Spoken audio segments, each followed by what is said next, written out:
Welcome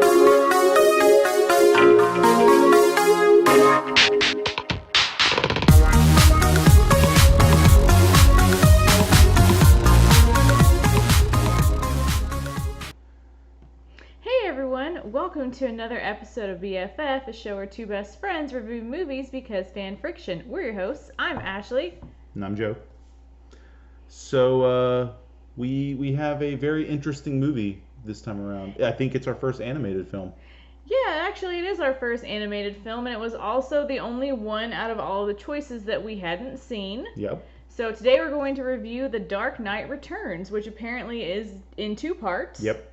So we're going to watch it, review it, and we're going to come back to the non-relaxatorium. And if you don't know what I'm talking about there, make sure to check out our Black and Chrome episode.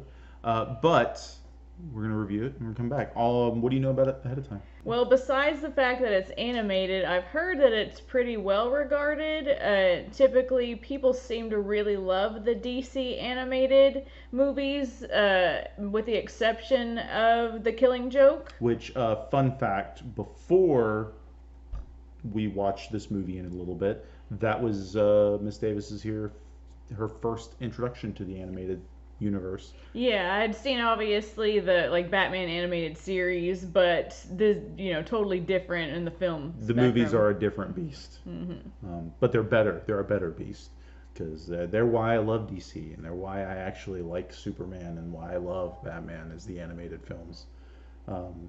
I know that some of this, at least the graphic novel that this movie is based off of, I know some of this is a lot of the inspiration for some of the fight scenes in Batman v Superman. Okay. I've seen some of it, like clips here and there, and I know some of the story behind it got turned into part of an episode of the Batman Superman Adventures way back in the day, but that's all I know. So, but yeah, lots of cool stuff in this film to check out, I'm hoping, because it's 2.5 hours worth of film. Yeah, so we better go get started. Yeah, otherwise we'll be here all night. We're gonna be anyway. We'll be back.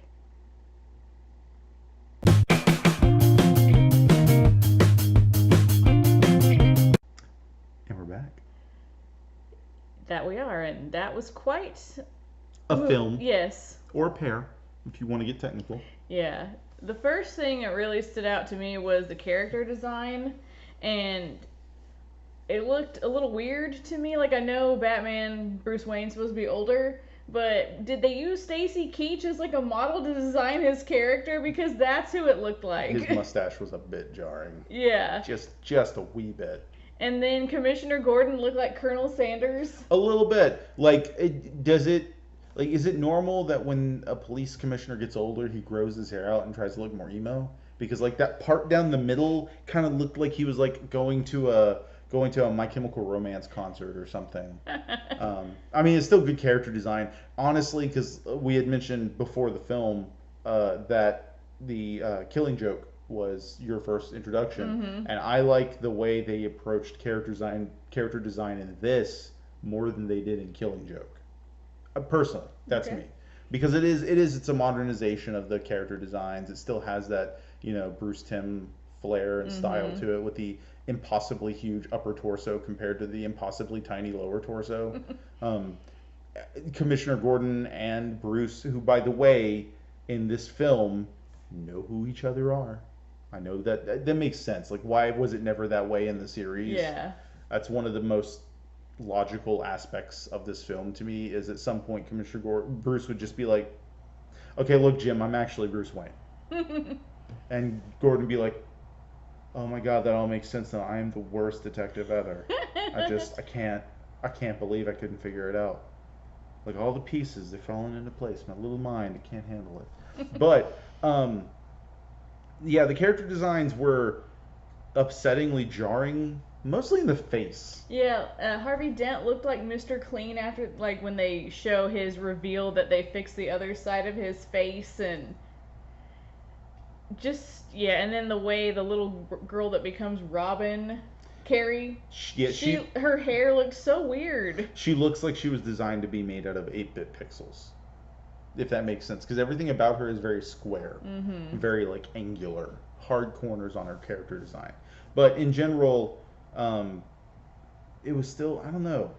And then the voice acting, Yeah, because we're so used to the Batman animated series voice actors. You know, Mark Hamill is the Joker. hmm Um, I don't even know who Commissioner Gordon is, but it's a different voice actor. He was the least jarring of all of them. yeah, But Bruce Wayne, Peter Weller, RoboCop.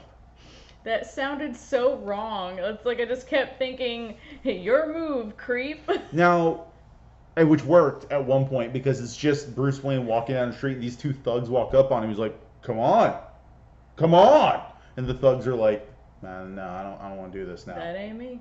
I'm not about that life if they're enjoying it." So there it kind of worked. And honestly, the longer the movie went on, the more it worked. Yeah, but at first it was just like you miss Kevin Conroy so much. Like, So much. okay, like this just sounds like RoboCop before he got to be RoboCop. Yeah, but the voice that, other than Peter Weller, the only other voice that really struck me as kind of off was Superman, who apparently is voiced by a man known as Mark Valley, who's done a myriad of television shows that I have never seen before in my life. He's like, he's got this face where he's like highly recognizable, but you don't know from where. But the big reason is because even beyond the animated TV series, my favorite animated Superman voice was from the Crisis on Two Earths animated movie, which you need to see this sometime. It's a beautiful movie, fantastic. It's got Carlos Alazraqui in it, and I know you love him. Yeah, he played Rocco. But do you want to know who plays Superman in that movie? He's the coolest guy ever. The coolest. Who is it? It's Mark Harmon. Oh wow, I think you told me about this movie. Yeah, and James Woods is in it playing Owlman, which is like this other universe's Batman who's like more psychotic, which makes sense because it's James Woods. Yeah, James Woods, crazy. But yeah, the voice acting was one of the. It was this weird thing where like it started off very uncomfortable. Every voice, every line, everything about it was just really uncomfortable. And then by the time the second movie came around, Then you were used to it and it sounded fine. yeah, it's like when Dragon Ball Z starts over after a long hiatus and the cast kind of feel, even if it's the same cast, they kind of feel like they can't do the same voice that they used to Because they probably forgot how to do it. Yeah, so They couldn't have time to watch any tapes. They got to crank out those dubs. yeah, tons of dubs. Going back to character design real quick, the last one that really kind of puzzled me, and maybe because I'm used to the Smallville characterization, was Lana Lang. She was like this obese white woman. Yeah. I don't know enough about the graphic novels or the comics to be able to speak to it, but I'm with you. Like, I'm very used to her Smallville representation. There's some characters that are iconic enough that as long as they kind of get some of the mannerisms down, it's not a huge deal. Like Lex Luthor is one in the animated series, and then eventually the Justice League animated series. He's kind of indiscriminate ethnicity, but he was this white dude, or he was this bald dude. He's just this big hulking bald dude who had this voice that sounded like he was a commanding presence. And then he was, Michael Rosenbaum and Smallville. It wasn't just her. It was also Harvey Dent. Because you mentioned it previously, like he looks like Mr. Clean. Yeah. But he also doesn't look like Harvey Dent. Yeah, he just looked like a generic guy. Just dude. Just some dude. Because we're used to the Harvey Dent from the animated series, and there's certain facial designs that he had going into him, something about his cheeks and his eye and things like that weren't replicated. And I know it's not the same universe. It's a dramatically different universe, but it still feels weird. Yeah, just the visuals were very jarring. Not that it looked bad aesthetically or even the way it was drawn. It was just different than what I was used to because I mainly know the animated series. Yeah, totally. Going to some things I really enjoyed about this movie, though. The fight between Batman and Superman in the second half. That was really cool. It was intense. And I think the second half is definitely the stronger half once like the Joker is doing woke. his Joker things. Yeah. Woke is pretty accurate. And then all of the nefarious things he's doing, and he's kind of like gaslighted this therapist into believing that like he's reformed and we should trust him. He just wants to share his story. That's all he wants to do. The Joker's an innocent little baby in the forest that Batman has abused, and he just wants to share his story. I love also how this movie is clearly in the 80s, Oh, like with the fashion incredibly. choices, but they don't ever really hit you over the head 1980s, but the president clearly was Reagan. Yeah, until the second time. Yeah. Like when you get to the second half, you're like, this is incredibly 80s because there's Reagan and he's just not having it with these communists on this small Yeah. South American island or Caribbean island of some sort. Yeah, and then like the whole like Nazi imagery and like that girl that looked like Yvonne Drago. Mm-hmm. Oh my God, yeah, I forgot about her. What I was expecting was some like Soviet uniform or Russian uniform, but then I get this incredibly tall woman who's wearing no shirt, just a couple of swastikas covering her chest. That's it. Yeah, that was very jarring. Just a little intense.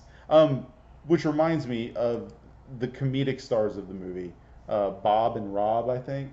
The two gangers that were mutants at the beginning and remained mutants for a little longer than most, and then joined her, and then eventually just gave up their life of crime because she wasn't able to cut it as a leader. But they were hilarious because they're the two mutants or the two gangers throughout both of these films that have persistent amount of lines, Yeah. and they get along really well. I don't The know. comic relief of the film, They the were Dogberry. Yeah, the Dogberry. They were the Dogberry of the film, but I don't know. It was just they were pretty funny. Every scene they were in was pretty hilarious. Yeah, there was like a couple of other parts going into the character design of this one, like Clark Kent, like he looked so ridiculous. He's got this weird like his hair's made of a ghost.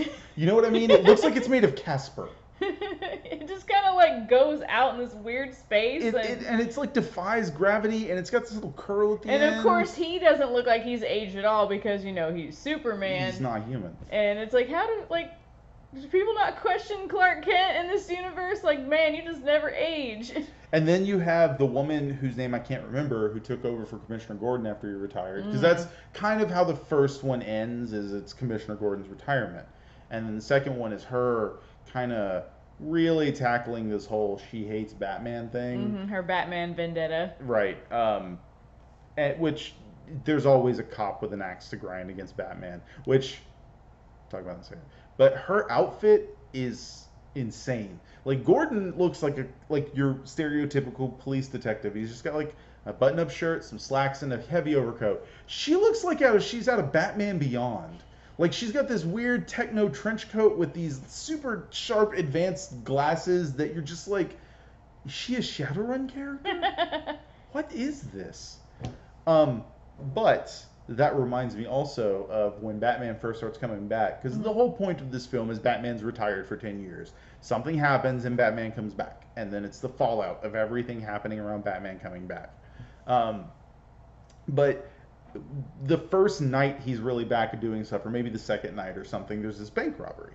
And Batman goes to stop the bank robbery. Well, there's this old cop and this rookie cop. And this old cop is just like so excited. Yes, he's like a kid in a candy store happy. He's meeting his hero for the first time. And he's just like, glad to have you back, Bats. And this kid's like, this is insane. This guy's a vigilante. Why are we letting him do this? Like, shut up, kid. It's like, you don't even know, kid. It's okay. It's okay. Like, you go away. Just go back to the car, get the cops. We're going to book them. It's cool. It's hilarious. And the scene right after that's really good, too, when Gordon is interrogating one of the dudes Batman beat the crap out of. And he's like, you know what? You're right. We don't have anything on you. We're just going to let you go. We're going to release you. You're free to go. Have a nice day. Because he knows exactly what's going to happen. Of course. He knows as soon as he's released from the police station, Batman's going to follow this guy back to his hideout and beat the crap out of him again to get information on what Two-Face is doing.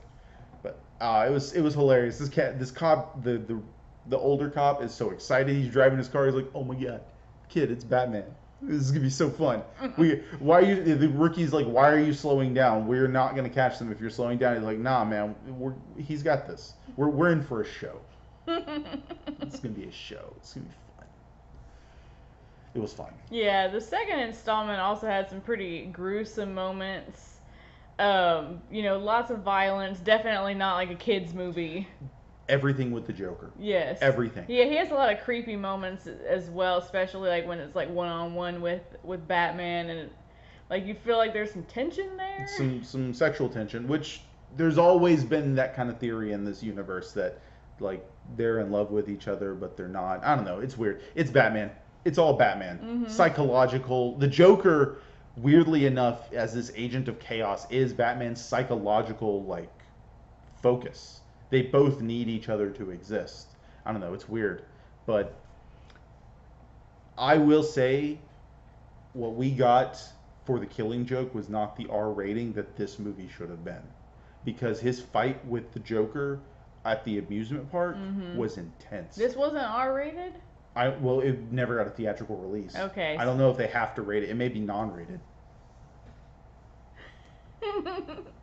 No, it was rated PG-13. Well, how is this rated PG-13? This film, where the Joker breaks his own neck, is rated PG-13. Wow. Where he gasses with a toxic venom or toxic bioweapon that murders an entire studio audience for like a Conan O'Brien style talk show. Yes. Is PG-13. The first one I get, the first being PG-13 I get, but this one was intense. Like you see Superman get nuked.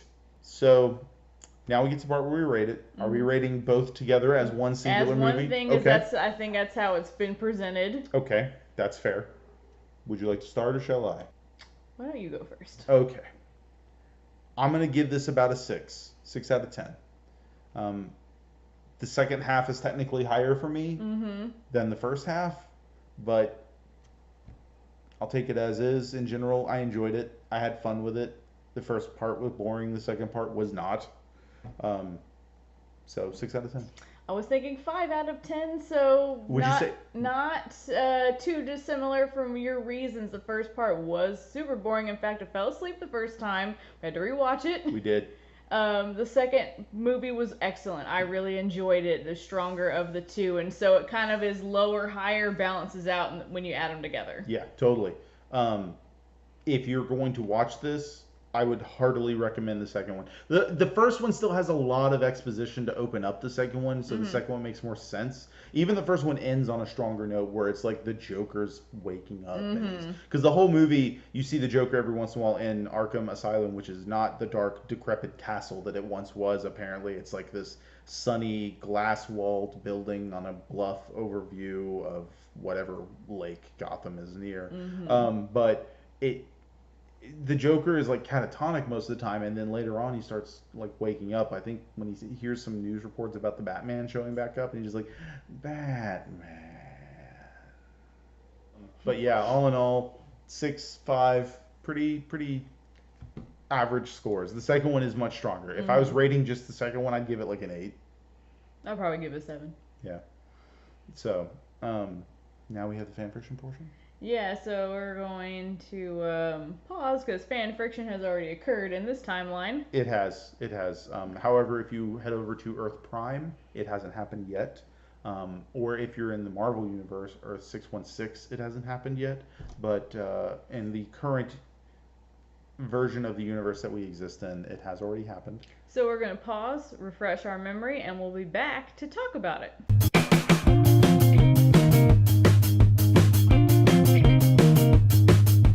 And we're back. Alright, so this week's question was the mystery round. By the end of 2017, there will be 12 or more comic book movies released into theaters.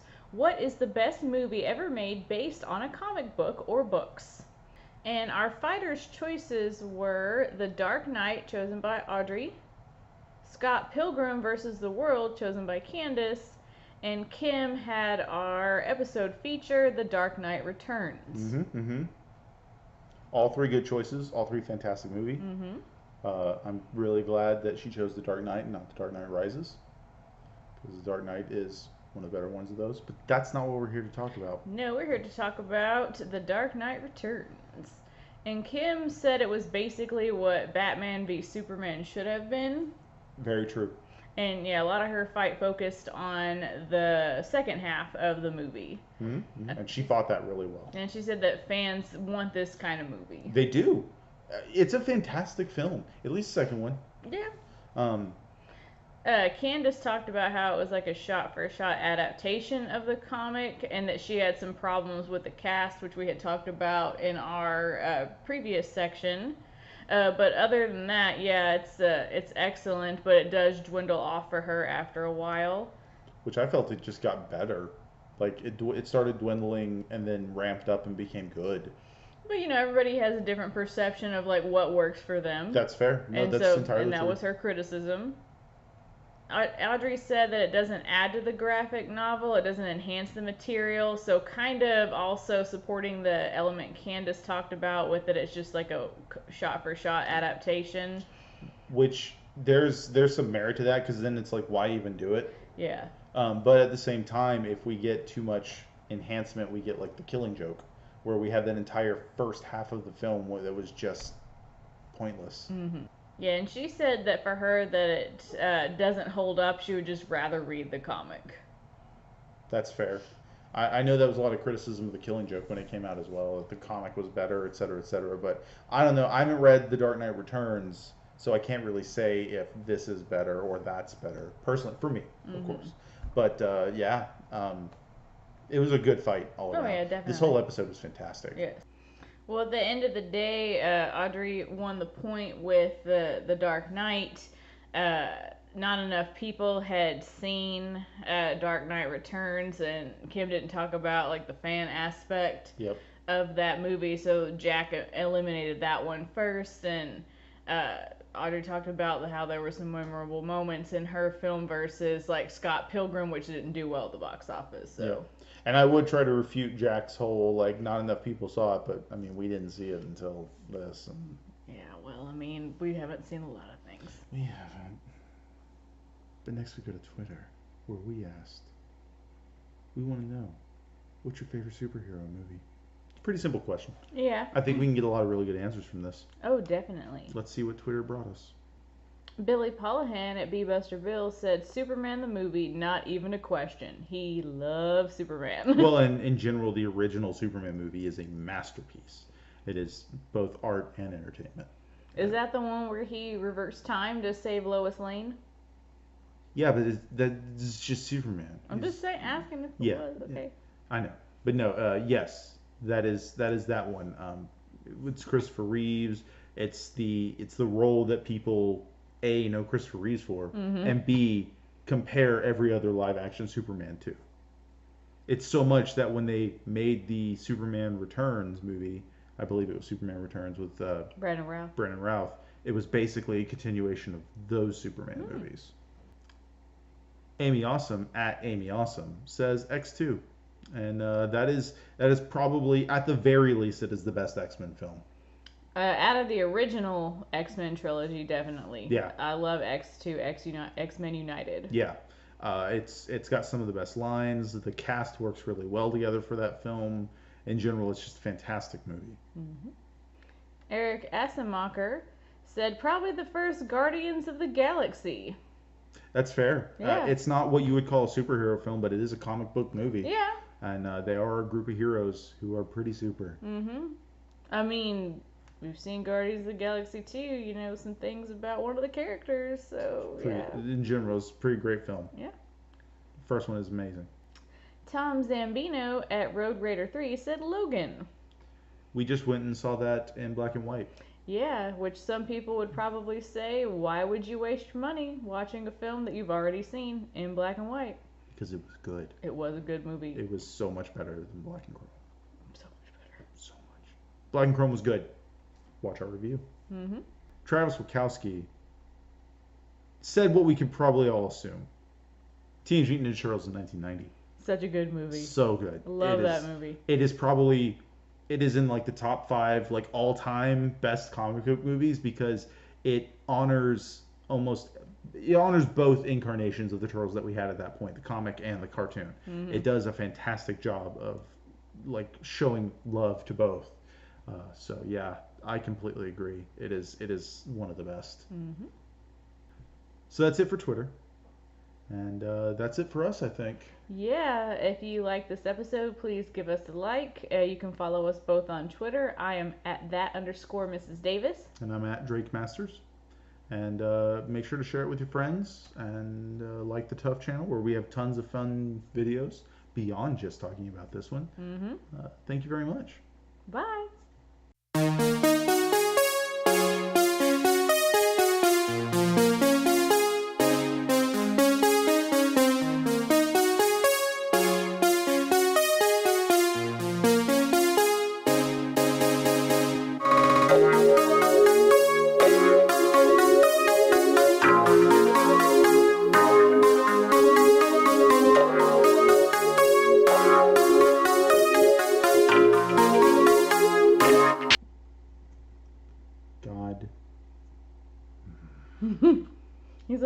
is God? No, Atticus, you're not. You need to go away. Can you go away? Come on, buddy. Come on. Come on. Gently. He's so beautiful. He is very beautiful, but he's not a host on this show. Look at the camera. Look at the camera right